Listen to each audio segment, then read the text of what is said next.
What's up, family? It's your boy, J-Dub. What we doing is we took the airline off there and right here on the brake chamber. And that's what that looks like together. And I'm gonna show y'all some other stuff. I got me some new U-joints. New U-joints, also carrier bearing right past it. So yeah, we doing some things on the truck right quick. Alright, got the new line right here. Okay. This is the old line. And as you can see, that line is much shorter than this one. So I think I'm gonna have to take this new line back and get the right size, but that's a view from up top and a better view of them U-joints. But man, so let me show y'all what's happened and why we're changing the brake line.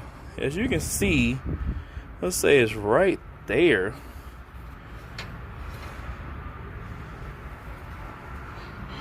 It's a little bit of chafing, and I don't know if there was chafing. Oh, there it is right here, y'all. Sorry, it's not right there. It's right here.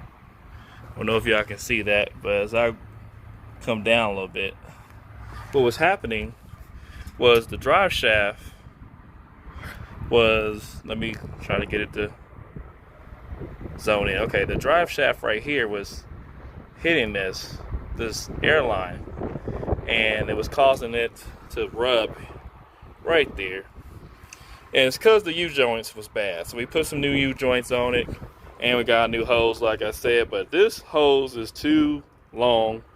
We're just gonna take this bad boy back. Take it back and get one prayerfully the size that we need. So as you can see, this end also is different. So that's not gonna work either. But this end is good. So at Peterbilt, they wanted like $50 to $60 for this airline, and I got it from another parts place because this line right here was $15. $15 for the line.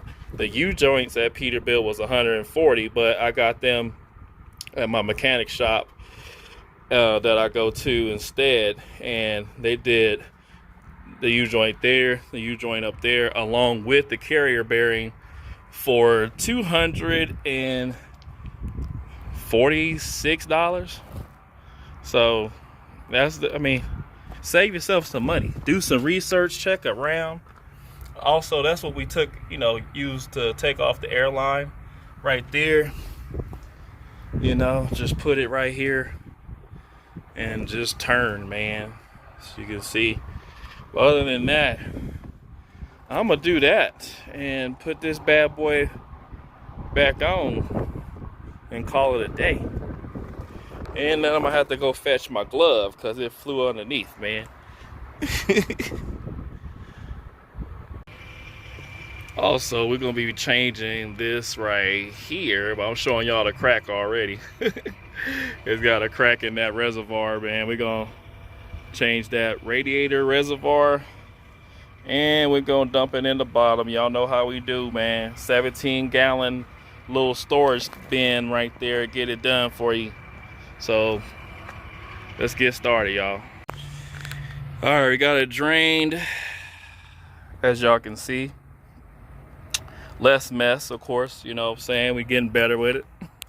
So we're gonna take this clamp off right here. We have a nut right inside there. Right there.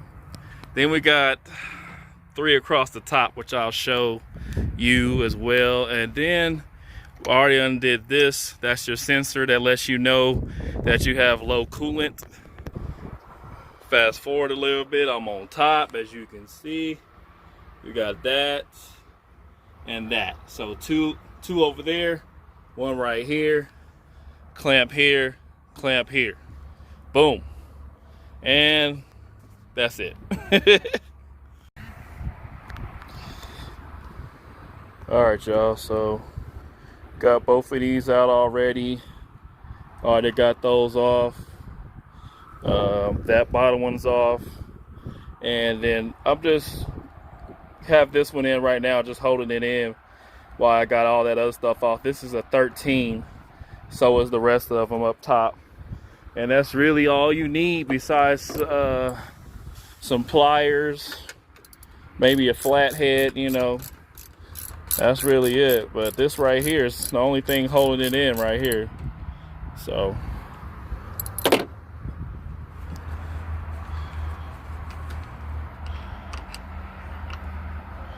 yeah, the reservoir was right here at Peterbilt, once again, was $375. I think I said that already. And I got an aftermarket from Automan for $189. So, you know what I'm saying? Keep your stuff organized, you know what I mean? But it's ready to come out, y'all. Probably can grab it with one hand. Oh, I need to clip that off. You know, some zip ties as well will be handy as well. Let me get it out, y'all. Okay, that's what it looked like, you guys and ladies. Old one's out. What I would suggest to y'all is take this sensor out, because that's a good sensor, and just have it, you know. Ain't nothing wrong with having good used parts. This is the new one. Once again, aftermarket and part number and what it goes to. All right, and if y'all didn't know, my truck is a 579 Peterbilt, but Kenworth is part of the PACCAR group, along with Peterbilt, because they're owned by PACCAR. So a T680 as well as a T880 and the Peterbilt 579 are pretty much the same truck, just different body, but they have a lot of interchangeable parts. So what we're gonna do is go ahead and put this new one back on. As you can see, the build quality, especially around like the seams, I'm gonna flip it over. This OEM looks a lot better than this right here. I don't know if y'all can see that on camera. Let me see if I can pull it out with one hand. But yeah, there you go. As y'all can see, as I get closer, you know, it kind of looked like this was glued together, which of course it was, just like that. But even so, it doesn't matter on this OEM, because this will be the second time me changing this thing, and so they don't last long. This one lasts me about a year and a half, 2 years. So here we are again. So good luck with that, folks. And once again, this is where it was leaking at. Y'all can see the residue right there on the side. Let me lean it against the box. See if we can't get some white on it. The hood is shadowing it. That's what the deal is. Let's see. There we go. You know what I'm saying? Right there, y'all. All right, let me get to work. I'm gonna just pull this one out. Should pull out, but if it don't, I'll get it out. And let's get this new one put on, y'all. Also, I would suggest you keep this cap too, because it has a rubber seal on the inside of it. Obviously that's a good cap, but you know, sometimes they may leak or something like that, so go ahead and take that off too. All right, y'all, also forgot to tell y'all, take that bolt out right there. Here it is right here. Put a little elbow grease behind it. There you go. That's the size wrenches you may need. You know what I'm saying? A 15, 16, or just two of these. Once again, put you some elbow grease behind it so you don't block putting in that bolt right here at the bottom. You know what I'm saying? Also, on this old one, if you don't want to do that, just, you know, cut you out a little notch right there, and you can finagle that thing in there. But I don't want to do that on this one. So that's why I went ahead and took this bolt out right here. And also save your parts. And the reason why you save some of the parts that you can reuse maybe is because, man, most likely you're not going to be able to get that individual part just by itself. You're going to have to buy the whole thing, especially with these PACCAR products, Peterbilt, Kenworth. So, oh heck, what is that?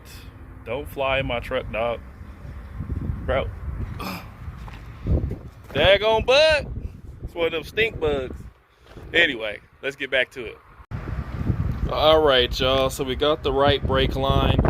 Got the same ends on them down at both ends. This line right here is a little longer, but that's all they had that would go with my application more or less. They had one that was slightly shorter, but I'd rather have it slightly longer than short. And then I had to get another one of these lines because on the end of this, I had to cut it because it was too wide, but it ended up the old line being too short. So I had to go get another line while I was there. This was $7 for 2 feet. So other than that, and then they just exchanged the other one for this new one. So no, that's all, you know, pretty much it right there. But let's get back to putting this back together. All right, y'all, so we got the new line on. It's right here, and there you go. I didn't bore y'all with, you know, tightening that thing up and all that good stuff. And then we got a couple of zip ties right here. I'm gonna clip these little ends off. But other than that, that's the air line. Let's finish up the radiator reservoir. All right, so we got the new line on. And now we just gotta fill it up with antifreeze. All these lines are connected, and so yeah, it's time to fill it back up, and that's gonna be the end of that. But anyway, you get a new radiator cap. Once again, you got this new side cap too. You got the sensor that's new to let you know about the coolant, the low coolant, which is right here. That's already hooked up. We're going to zip tie this right here. Other than that, that's it, y'all. We're going to put this coolant back in, but I'm not going to bore y'all with that.